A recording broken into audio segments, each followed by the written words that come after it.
Hi everyone, it's me, Dr. Goins, doing my Do This, Not That Tuesday. And so today's Do This, Not That Tuesday is about student systems of support. So I'll put my banner up here. There we go.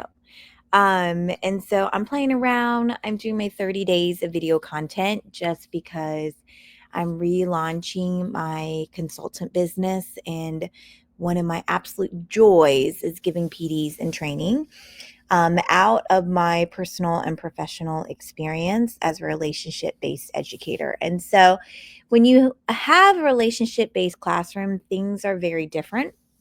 Um, and so I can walk into your room and let you know things that are going to hurt your relationship rather than help your relationship, and things that you should have a mindset and put in place if you're going to respect that relationship and grow those relationships in the room. So let me go ahead. I'm going to add to the stage or this presentation and video kind of an overview of the things that we had talked about already this month. So we want to do this and make a second home for our students and not make a event venue.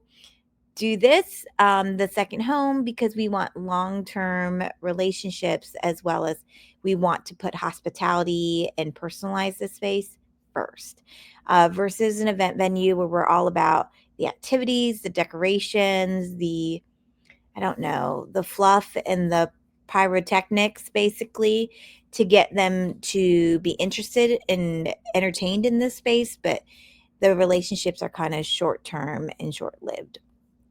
The next one we talked about last week is beginning our classrooms with what we have. So, starting your classroom by what you have and using that first before you go out and shop and buy a bunch of things that you haven't even met your students yet. You don't even know if that stuff will work. And so, even me as a veteran teacher, even starting my micro school, like what I'm learning is I shouldn't be picking my learning materials until I have my students. And so I can't tell you how many things I have that I bought, may have not even opened, may have not even used because my students didn't match it. And so save yourself the headache and the money and the space, and don't start your classroom. Start with something you have versus buying something new.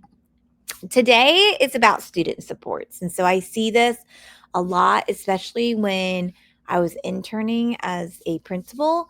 Um, I was a virtual teacher once COVID started. And so I had up to 26 kindergartners on the screen. And then I gave birth to a baby.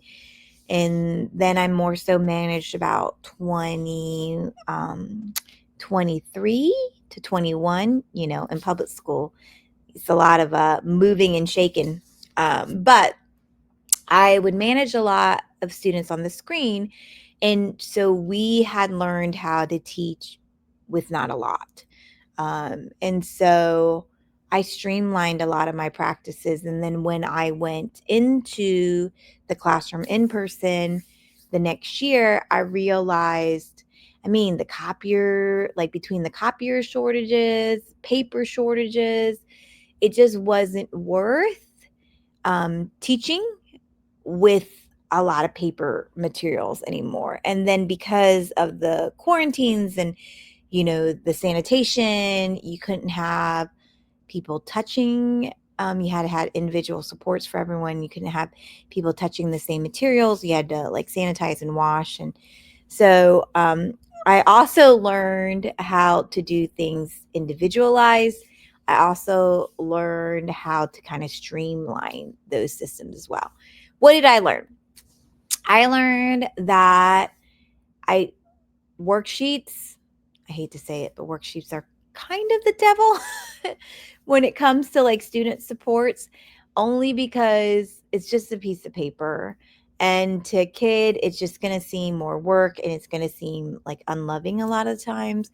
We worksheet like for tracking sheets. We worksheet for like, you think it's cutting and pasting is fun for a kid. It's not. It's very laborsome. And so they don't like doing it. And you think, oh, well, a kid loves to color, or my kid Kinda, sometimes. So I just would not bank on like a TPT packet or a bunch of worksheets and papers being your student supports. Um, it's probably going to be hands on, and it's probably going to be something of organizing their materials. So when I learned how to differentiate and personalize, which is important because you're about relationships. And so you're going to know your students on an individual level, accommodating them and supporting them with systems where they can handle cognitive and independent, like decision making and thought, where they're organizing their task and their thoughts in their brain to make clear decisions. But also the materials. Like a lot of the times, my student supports might be like a little plastic basket for them to organize the materials. I've always done like a learning a bin, which is where all their academic stuff is. I love the little pockets that go behind the student chair. The ones that I found most durable are actually denim. But then I'll, strategically teach them how to have a learning bin with the materials that I grade and check all the time.